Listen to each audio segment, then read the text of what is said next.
بسم اللہ الرحمن الرحیم۔ شروع اللہ کے نام سے جو بڑا مہربان نہایت رحم والا ہے۔ والفجر فجر کی قسم، ولیال عشر اور 10 راتوں کی، والشفع والوتر اور جفت اور طاق کی، واللیل اذا یسر اور رات کی جب چھانے لگے۔ هل فی ذلک قسم لذی حجر، اور بے شک یہ چیزیں عقل مندوں کے نزدیک قسم کھانے کے لائق ہیں کہ کافروں کو ضرور عذاب ہوگا۔ الم تر کیف فعل ربک بعاد، کیا تم نے نہیں دیکھا کہ تمہارے پروردگار نے عاد کے ساتھ کیا کیا؟ ارم ذات العماد جو ارم کہلاتے تھے، اتنے دراز قد، التي لم يخلق مثلها في البلاد، کہ تمام ملک میں ایسے پیدا نہیں ہوئے تھے۔ وثمود الذين جابوا الصخر بالواد، اور سمود کے ساتھ کیا کیا جو وادی قرا میں پتھر تراشتے تھے اور گھر بناتے تھے۔ وفرعون ذي الاوتاد اور فرعون کے ساتھ کیا کیا جو خیمے اور میخیں رکھتا تھا۔ الذين طغوا في البلاد، یہ لوگ ملکوں میں سرکش ہو رہے تھے، فأكثروا فيها الفساد، اور ان میں بہت سی خرابیاں کرتے تھے۔ فصب عليهم ربك سوط عذاب، تو تمہارے پروردگار نے ان پر عذاب کا کوڑا نازل کیا۔ ان ربك لبالمرصاد، بے شک تمہارا پروردگار طاق میں ہے۔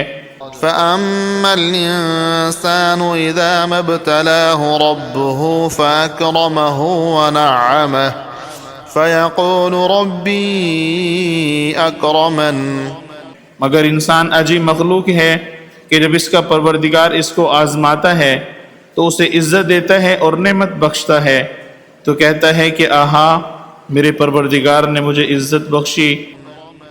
وأما إذا ما ابتلاه فقدر عليه رزقه فيقول ربي أهانن، اور جب دوسری طرح آزماتا ہے کہ اس پر روزی تنگ کر دیتا ہے تو کہتا ہے کہ ہائے، میرے پروردگار نے مجھے ذلیل کیا۔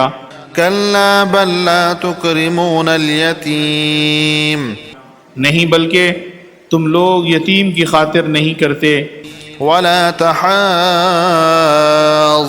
على طعام المسكين، نہ مسکین کو کھانا کھلانے کی ترغیب دیتے ہو، وتأكلون التراث أكلا لما، اور میراث کے مال سمیٹ کر کھا جاتے ہو، وتحبون المال حبا جما، اور مال کو بہت ہی عزیز رکھتے ہو۔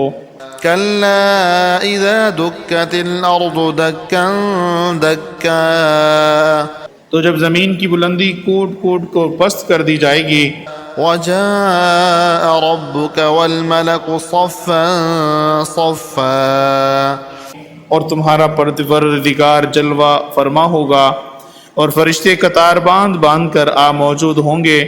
وجيء يومئذ بجهنم يومئذ يتذكر الإنسان وأنى له الذكرى، اور دوزخ اس دن حاضر کی جائے گی تو انسان اس دن متنبہ ہوگا، مگر تنبہ سے اسے کیا فائدہ کہاں سے مل سکے گا۔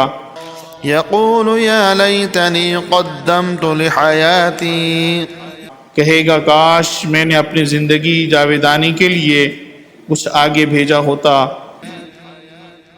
فيومئذ لا يعذب عذابه أحد، تو اس دن نہ کوئی خدا کے عذاب کی طرح کا کسی کو عذاب دے گا، ولا يوثق وثاقه أحد، اور نہ کوئی ویسا جکڑنا جکڑے گا۔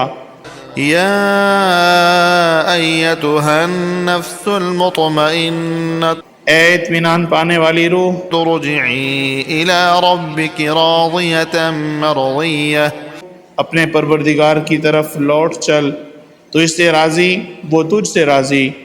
فادخلی فی عبادی تو میرے ممتاز بندوں میں شامل ہو جا وادخلی جنتی اور میری بہشت میں داخل ہو جا۔